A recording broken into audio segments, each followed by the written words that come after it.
In with President Trump's display of dominance over Congress following the passage of the so-called big, beautiful bill. The president had this to say after the bill narrowly passed the House. I think I have more power now. I do. I could say, oh, gee, I don't know. I think I probably do because we've had a great record of success. My first term was very, very successful. We had the greatest economy in the history of our country. I think we're going to blow it away this term.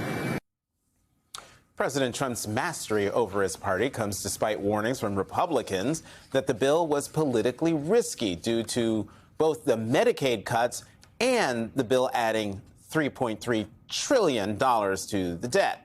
But Republicans pushed away their concerns to vote for the bill, including those who had expressed major concerns about the debt in the weeks leading up to the vote.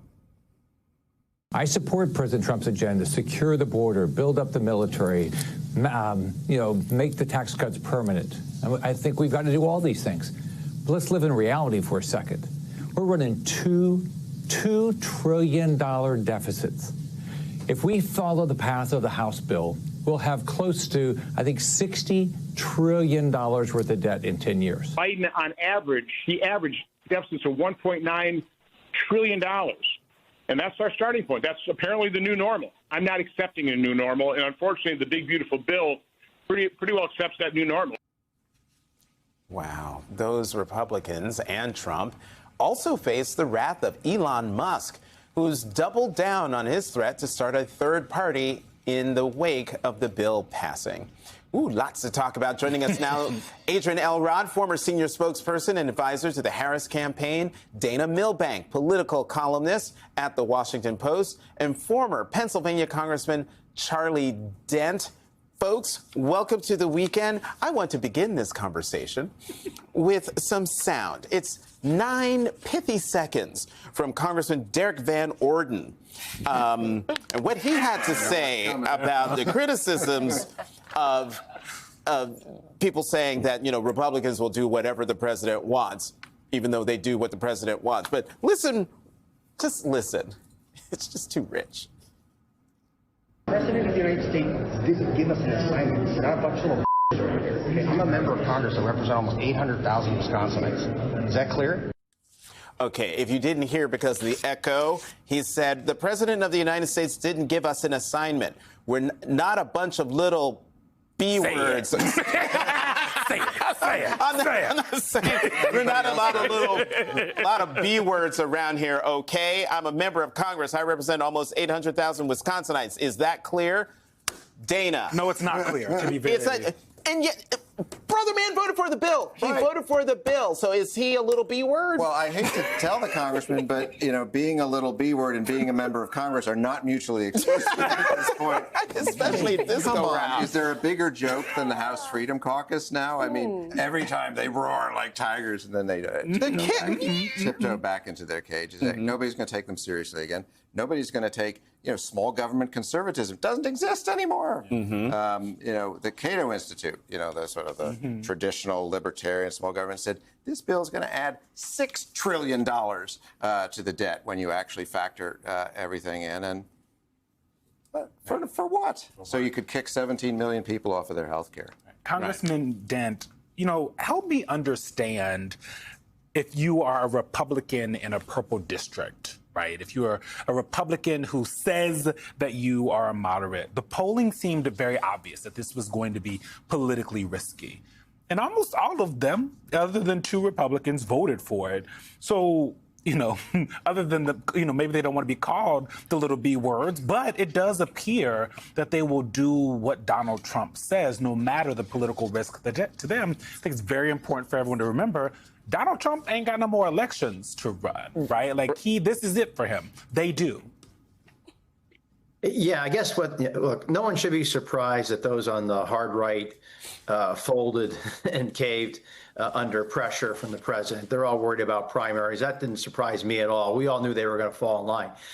What did surprise me is that there weren't more Brian Fitzpatricks or Susan Collins and Tom Tillis's, who saw that the changes to Medicaid, to food stamps or SNAP, and some of the other provisions combined with the tax cuts or the extension of the 2017 tax cuts that skew largely to the people on the higher end of the income scale, that this created a really toxic political mix for them.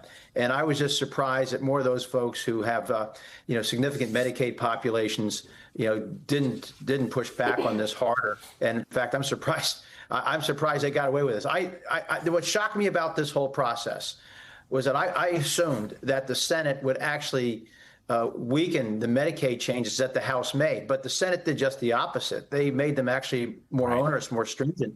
And that's what I think surprised everybody. And I am surprised that we're not more members pushing back from the center, because let's face it, they're the ones who are going to pay the price for this. Trump can threaten primaries to the guys on the right all he wants. But these guys in the center, their threats coming from Democrats, and they know these Republican members know that their seats are at great risk, and their seats are most likely to flip. Congressman Fitzpatrick, he allegedly turned his phone off so that no one could call him after he voted so he could change his vote. He turned his phone off and left because he was like, I'm good. Right. Yeah, very smart. Very smart. Other people should take that tactic. And so, Adrian, it just seems just wild that Republicans have put themselves in this position. 11.8 million people are going to lose their health insurance by 2034. It explodes the national debt, and yet there are challenges for Democrats going forward. A lot of the things in the bill don't really take effect until after the midterm elections. The Washington Post Ipsos poll shows that a third of the people surveyed had no opinion of the bill. 2/3 had heard little to nothing about it.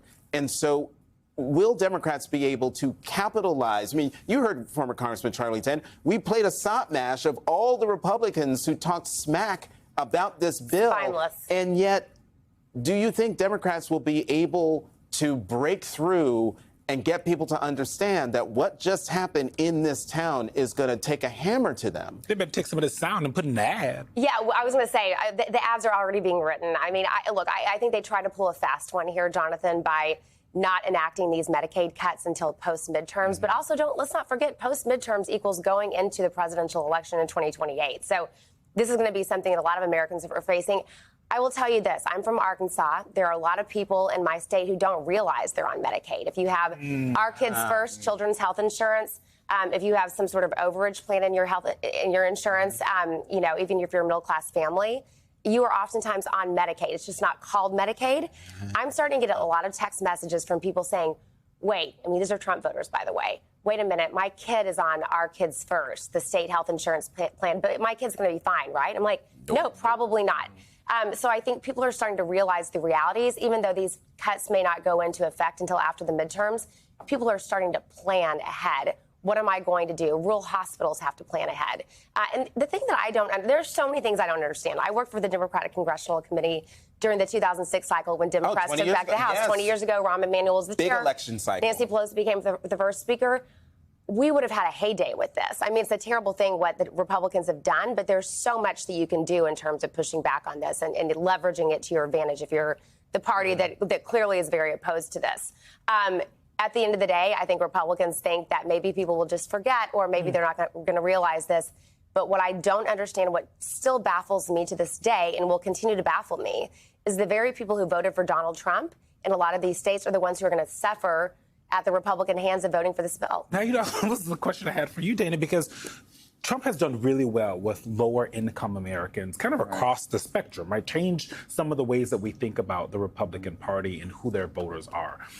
Those are rented voters, right? There were things that Republicans could have done over the last 6 months to make those voters feel more comfy with the Republican Party. This doesn't appear to be it. So talk about the impact of this 2026, 2028, and beyond politically, because those voters are going to get hit the hardest. Right. Whether it's after November, the hospitals in rural areas are already closing because they have to make these plans. They know they're not getting this Medicaid money.